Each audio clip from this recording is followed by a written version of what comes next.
Om Namo Bhagavate Vasudevayam. Om Namo Bhagavate Vasudevayam. Om Namo Bhagavate Vasudevayam. Om Aganda Timarandasya Ganajana Shivakaya Chakshur Umilitam Yena Tajma Shri Gurave Namaha. I was born in the darkest of ignorance, and my spiritual master opened my eyes with the torch of knowledge. I offer my respectful obeisances unto him.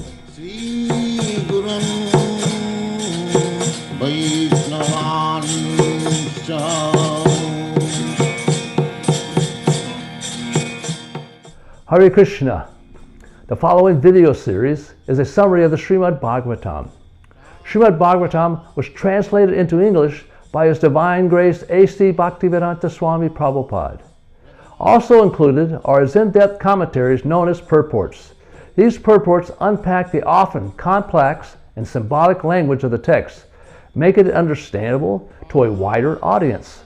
The Srimad Bhagavatam, also known as the Bhagavata Purana, is considered the most important of sacred scriptures.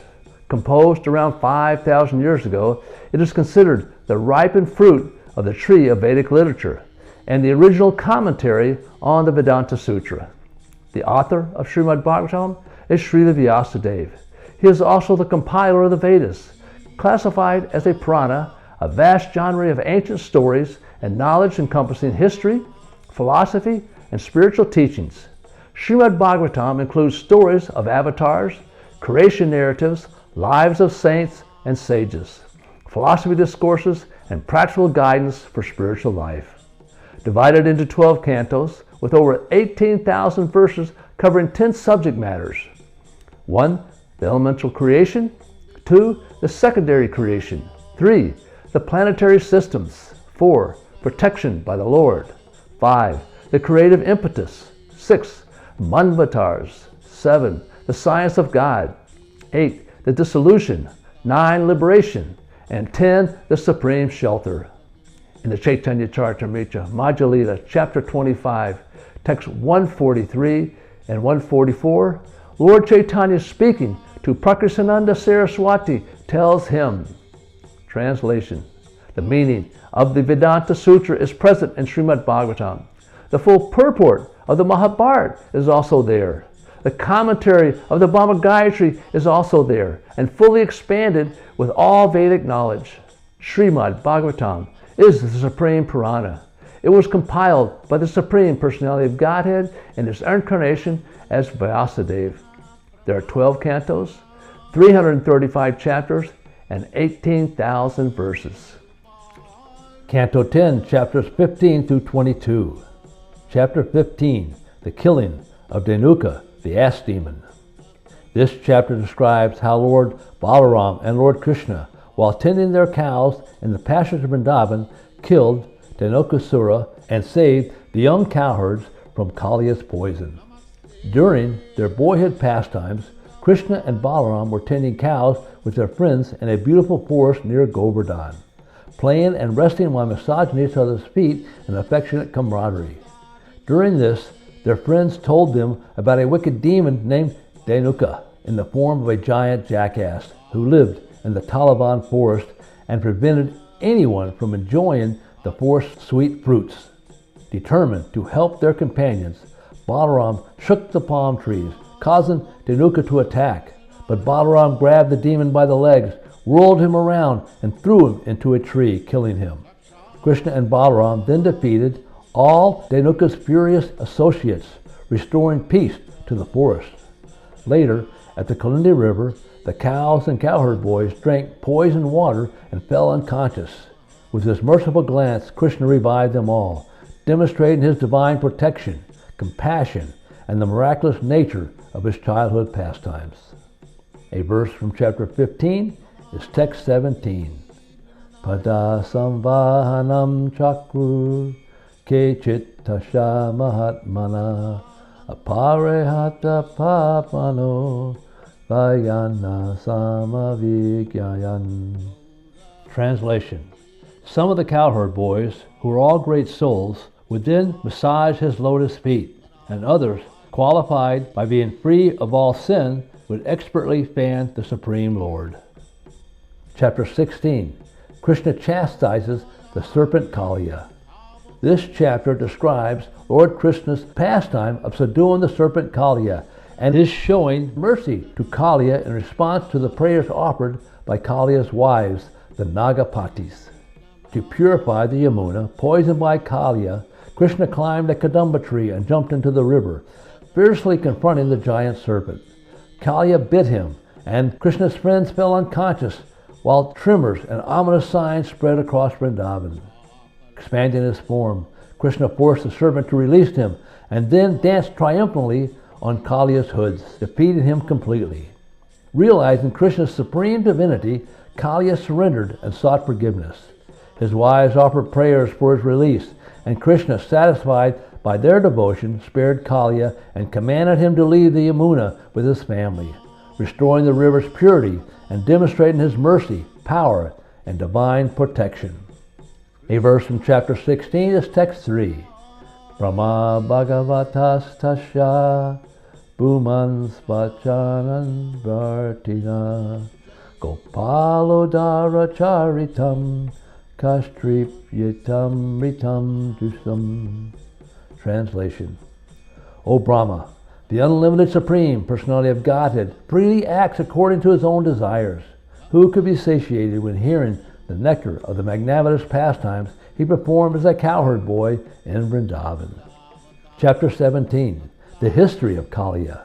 This chapter describes how Kaliya left the island of snakes and how the sleeping residents of Vrindavan were saved from a forest fire. Kaliya had fled to Yamuna after attacking Garuda, who had tried to punish him for stealing offerings.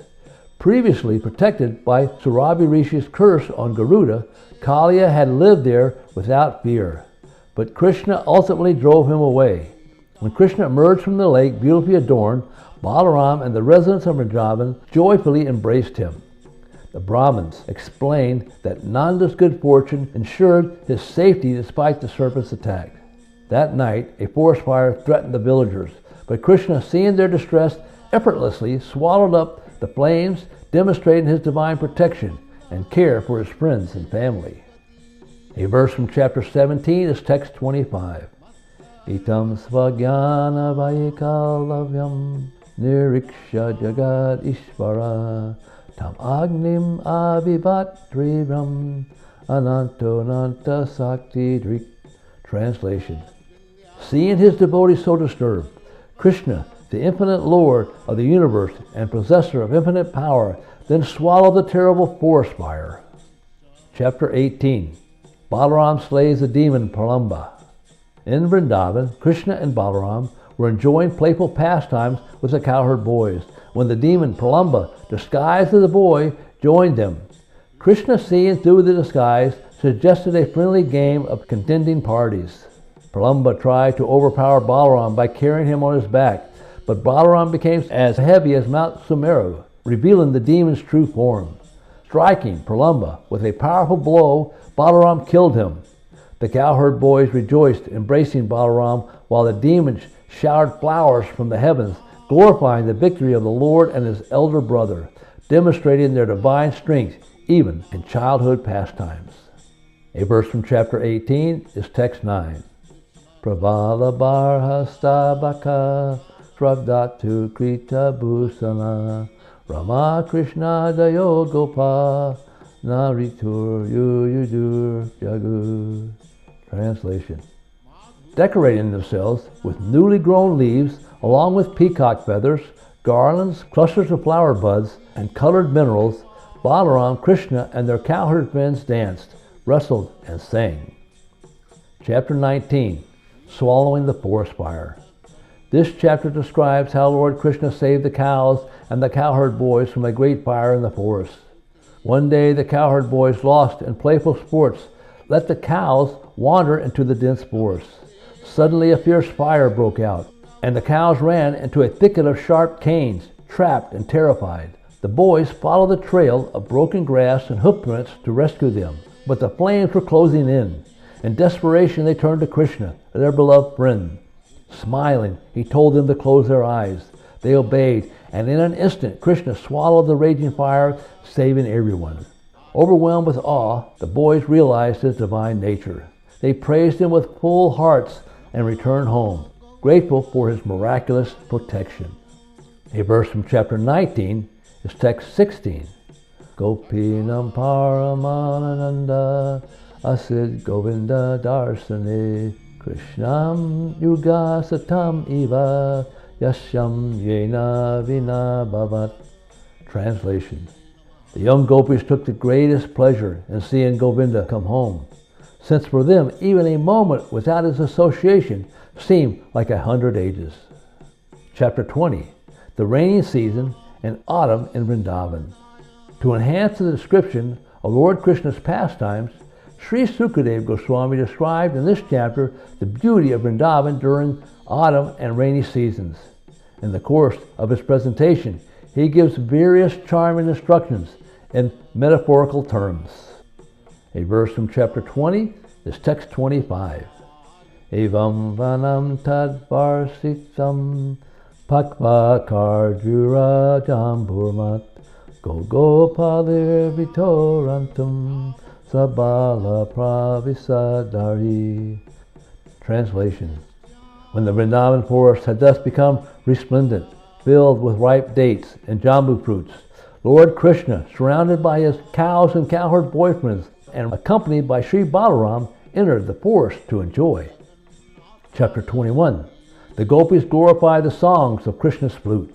This chapter describes how Lord Krishna entered the enchanting forest of Vrindavan upon the arrival of autumn, and the praises the young cowherd girls sang when they heard the vibration of his flute. As Krishna, Balarama, and the cowherd boys entered the forest to graze the cows, Krishna began to play his enchanting flute. Hearing it, the gopis recognized his presence and spoke of wondrous effects of his flute. They said that seeing Krishna play the flute while tending the cows is the highest delight for their eyes. Birds, animals, and even rivers paused, mesmerized by the melody. Peacocks danced, calves froze mid-drink, and the flowing rivers embraced Krishna's feet. Demigoddesses and villagers alike felt the power of the divine love stirred by the flute, while Govardhan Hill and nature itself offered homage. Everything moving and unmoving became captivated by Krishna's enchanting music, revealing his supreme divine charm. A verse from chapter 21 is text 9. Gopya kyam archarat ayam kusalam smavenur damodara dara sudam api gopikanam bhukte svayam yat abhisita rasam hridinyo rishat vako sur mukuas taravo yatharya. Translation. My dear gopis, what auspicious activities must the flute have performed to enjoy the nectar of Krishna's lips independently and leaving only a taste for us gopis, for whom that nectar is actually meant. The forefathers of the flute, the bamboo trees, shed tears of pleasure.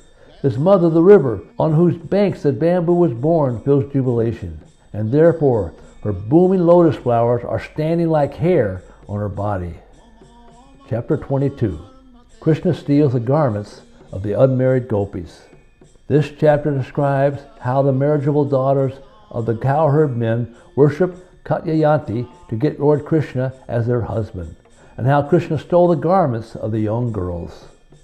During the month of Margashira, the young girls would bathe in the Yamuna River, singing of Krishna's transcendental qualities, and worship the goddess Katyayanti to obtain him as their husband. One day, as they played in the water, Krishna appeared, took their garments, and climbed a nearby tree to tease them. Pretending to be angry, the gopis demanded their clothes back, promising to obey him if he returned them. Krishna, understanding their devotion, instructed them to offer obeisances, which they did, and then he gave back their garments. Seeing their hearts fully surrendered to him, he assured them that their desires for him would be fulfilled. Later, as the cowherd boys rested under a tree, Krishna explained the perfection of life. Like a tree, one should use one's energy, wealth, intelligence, and words to benefit all. Satisfied, they all returned to the Yamuna, where the cows drank and the boys refreshed themselves. A verse from chapter 22 is text 26. Namaya vesita diyam kama kamaya kalpate varjita kavita danam prayobijaya nesate. Translation. The desire of those who fix their minds on me does not lead to material desire for sense gratification. Just as barley corns burned by the sun and then cooked can no longer grow into new sprouts. That's the end of chapters 15 through 22.